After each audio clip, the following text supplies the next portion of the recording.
Hello friends, मैं हूं आपका दोस्त असीम आनंद और आप देख रहे हैं आपका अपना यूट्यूब चैनल हमारी बगिया।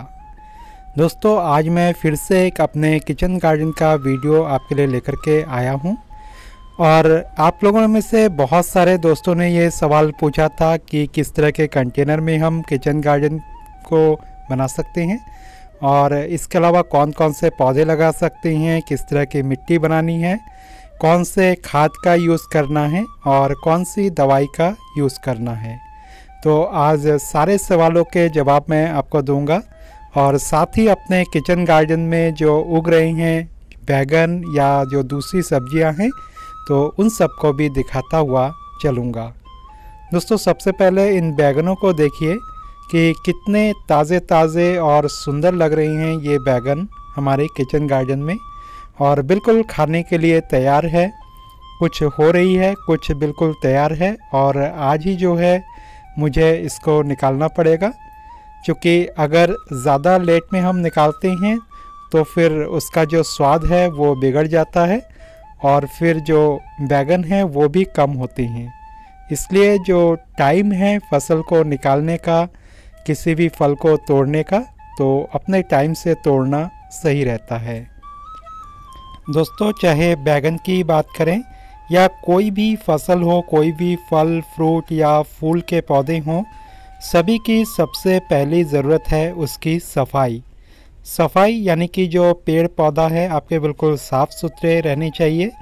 उसमें कोई भी कीड़े लगे हुए पत्ते या मुड़े तुड़े जो पत्ते होते हैं वो नहीं रहने चाहिए, पीले पत्ते नहीं होने चाहिए और जो घास फूस है तो उनकी हमेशा निराई गुड़ाई करनी चाहिए। तो इस तरह से आपका पौधा देखने में जितना स्वस्थ होगा उसमें फ्रूटिंग भी उतनी ही अच्छी आएगी। दोस्तों, अगर आपको कभी भी ये लगे कि कोई ब्रांच सूख रही है या कोई पत्ता बीमार सा लग रहा है तो सबसे पहले आप उस पत्ते को रिमूव कर दें और उसको कहीं दूर फेंक दें या मिट्टी के नीचे दबा दें और उस पौधे पर स्प्रे कर दें।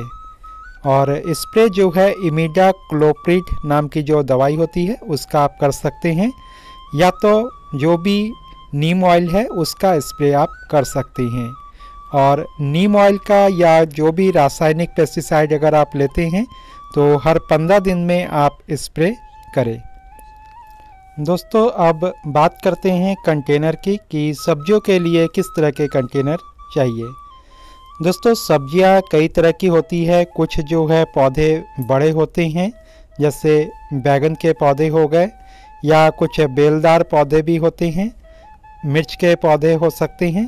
तो इन सब के लिए जो है अगर आप बैगन या मिर्च लगा रहे हैं तो 8-10 इंच का पॉट भी आप ले सकते हैं, लेकिन 12 इंच का पॉट भी जो है अच्छा रहेगा इसके लिए, क्योंकि हम अगर ज़्यादा छोटा पॉट लेते हैं तो मिट्टी बहुत कम होती है, लेकिन उसमें अगर पोषक तत्वों की मात्रा ठीक ठाक रहेगी तो कम मिट्टी में भी अच्छे उगते हैं। जबकि अगर बड़े कंटेनर होते हैं और उसमें जो है बहुत सारे पोषक तत्व हम नहीं डालते, फिर भी जो है मिट्टी में काफ़ी सारे जो तत्व है वो मिले हुए रहते हैं तो वो उससे ले लेती है। दोस्तों, केवल गमले ही नहीं, इन सब पौधों को आप घर के वेस्ट मटेरियल का यूज़ करके भी उसमें लगा सकते हैं। जैसे कि आटे का बैग होता है तो 5 किलो 10 किलो में भी आता है। तो अगर आप मिर्च लगा रहे हैं तो 5 किलो के बैग में आराम से लगा सकते हैं। और बैगन के पौधे थोड़े से बड़े होते हैं तो 10 किलो का जो आटे का बैग रहता है या पॉलीथीन रहती है उसमें लगा सकते हैं। सीमेंट के जो कट्टे होते हैं या उसी टाइप के कोई भी अगर कट्टा आपके पास हो तो उसके अंदर भी आप लगा सकते हैं। और मैंने जो है यहाँ पर यूज़ किया है थर्माकोल के बड़े बड़े पेटियों का, जो कि फ़िश की पेटी है, फ़िश मार्केट में आसानी से मिल जाता है, क्योंकि इसमें जो है फ़िश बर्फ़ के साथ पैक होकर के आती है। अगर आपके आसपास इस तरह की पेटियां हैं तो वहां से आप ले सकते हैं, लेकिन इस तरह के पेटियों को ऑनलाइन कैरी करने जाएंगे, ख़रीदने जाएंगे तो बहुत महंगा मिलेगा और दूर से लाना भी बहुत कॉस्टली पड़ेगा, क्योंकि ये पेटियां जो है बिल्कुल स्क्वायर शेप में होती है, एक के अंदर दूसरा फिट नहीं हो सकता, जिस कारण से कि इसको अगर हम लाने जाएंगे तो स्पेस काफ़ी चाहिए होगा। और अगर आपके पास फ़िश मार्केट जो है आसपास में है तो वहाँ से 40-50 रुपये में आपको आसानी से पुरानी पेटी मिल जाएगी।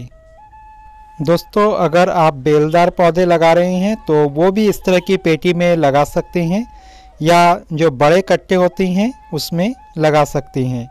क्योंकि बेलदार पौधे काफ़ी लॉन्ग हो जाते हैं तो उसमें जो है बहुत ज़्यादा स्पेस की और जो भी उसको खाद्य सामग्री देनी होती है तो उस चीज़ की ज़रूरत ज़्यादा होगी।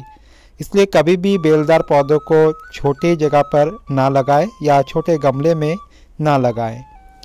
दोस्तों, अगर आप कंटेनर में मूली, गाजर, भिंडी, बैगन, मिर्च इस तरह के पौधे लगा रहे हैं तो इसके लिए जो कंटेनर है उसकी गहराई भी ज़्यादा होनी चाहिए। कम से कम 10-12 इंच की गहराई तो होनी ही चाहिए। तो कोशिश करें ज़्यादा से ज़्यादा गहराई वाले पॉट लेने के लिए या इस तरह की पेटी लेने के लिए। दोस्तों, अगर आप कोई भी साग वाले पौधे लगा रहे हैं जैसे कि मेथी, पालक, धनिया या राई साग जो होती है, तो साग वाले के जो भी पौधे हैं तो उसके लिए ज़्यादा कुछ बड़े पॉट की ज़रूरत नहीं होती। इसमें आप जो है चपटे पॉट को ले सकते हैं। इसमें अगर 6 इंच तक की भी गहराई हो तो वो भी काफ़ी होता है। दोस्तों, अब बात करते हैं मिट्टी की और पॉट को किस तरीके से भरे उस चीज़ की। तो दोस्तों, जब बड़े पॉट होते हैं तो हमें मिट्टी भी ज़्यादा चाहिए होती है और खाद भी ज़्यादा चाहिए होता है।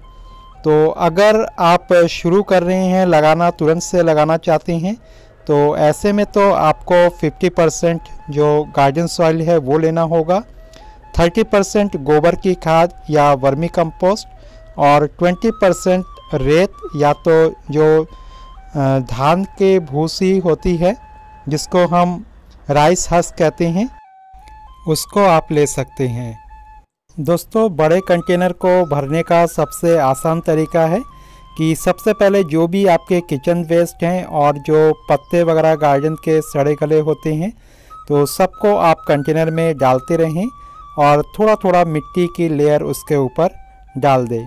तो इस तरीके से आप जब किचन वेस्ट और मिट्टी की लेयर को साथ साथ मिला करके डालेंगे और इस तरह से कंटेनर को भरेंगे तो धीरे धीरे जो सब्जियों के छिलके हैं या जो भी वेस्ट है वो सड़ करके खाद बन जाएगी और उस मिट्टी की लेयर के साथ मिल जाएगी। और उसके ऊपर जो है आप कम खाद या मिट्टी का यूज़ करके या जो सॉइल मिक्सचर है उसका यूज़ करके पौधे को लगा सकती हैं। लेकिन इस तरह से करती हैं तो थोड़ा सा टाइम ज़्यादा लगता है। दोस्तों, अगर आपके पास खाद या मिट्टी की कमी है तो यही विधि सबसे ठीक रहती है। सबसे पहले इसी विधि को अपनाएं और पहले किचन वेस्ट वगैरह डाल दें और मिट्टी हल्की फुल्की डालें और ऊपर जो है सॉइल मिक्सचर बना करके उसमें कोई साग वगैरह आप लगा सकते हैं शुरू में, और बाद में जो है उसमें आप मिर्च या बैगन के जो पौधे हैं वो भी लगा सकती हैं। पौधों का सिलेक्शन नर्सरी से करना सही रहता है या जो हाइब्रिड पौधे हैं वो गमलों के लिए या कंटेनर के लिए ज़्यादा अच्छे रहते हैं क्योंकि इनकी हाइट कम होती है और कम हाइट में ही बहुत ज़्यादा फल ये देते हैं। दूसरी चीज़, अगर बात करें इसके खाद्य सामग्री की, खाद या पोषण की, तो आप जो है इसको हर 10 दिन में या 15 दिन में एक बार सरसों की खली का लिक्विड फर्टिलाइज़र दे सकते हैं।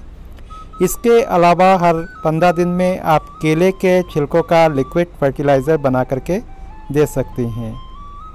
किचन वेस्ट का लिक्विड फर्टिलाइज़र भी इसके लिए बहुत अच्छा रहेगा।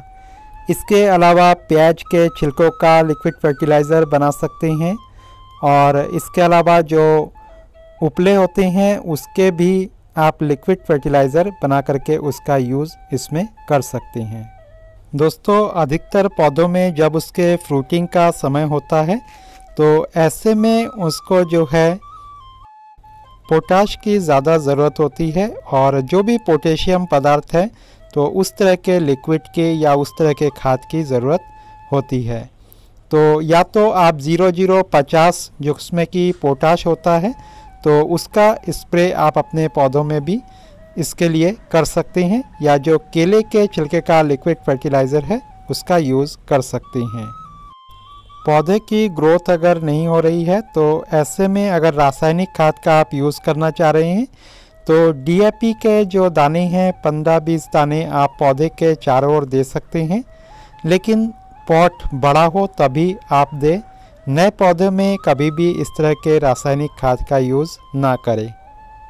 दोस्तों ऐसे तो जो भी हमारे किचन वेस्ट होते हैं या जो घरेलू खाद होते हैं तो वो सब चीज़ें सब्जियों के लिए ज़्यादा अच्छी होती है, लेकिन अगर आप रासायनिक खाद का प्रयोग करना चाहते हैं तो मैं तो यही कहूँगा कि रासायनिक खाद में जो भी लिक्विड फॉर्म में खाद आती है तो उस तरह के खाद का यूज़ करें। मिट्टी में डायरेक्ट जो सॉलिड खाद होती है तो उसका अगर आप यूज़ करेंगे तो उससे मिट्टी खराब होगी। पौधे के जो पॉट की मिट्टी है उसमें फंगिसाइड पाउडर को कभी कभार मिलाएं, या एक आध चम्मच जो हल्दी पाउडर है कभी कभार उसको मिला दें। और पौधे के ऊपर भी फंगिसाइड पाउडर का स्प्रे महीने में कम से कम एक बार करें। और इसके अलावा जो कीटनाशक होती है या नीम ऑयल होता है तो उसका भी स्प्रे हर 15 दिन में एक बार अपने पौधे के ऊपर ज़रूर करें। 15 दिन में एक बार निराई गुड़ाई अवश्य से करें और पौधे के साफ़ सफाई का बिल्कुल ध्यान रखें। कोई भी सड़े हुए पत्ते उसमें रहने ना दे या पीले पत्ते रहने ना दे। तो दोस्तों कैसा लगा आज का ये एपिसोड कमेंट करके ज़रूर बताइएगा। और अगर आपने अभी तक इस चैनल को सब्सक्राइब नहीं किया है तो अवश्य से सब्सक्राइब कर लीजिएगा। वीडियो में अंत तक बने रहने के लिए आप सबका हृदय से धन्यवाद।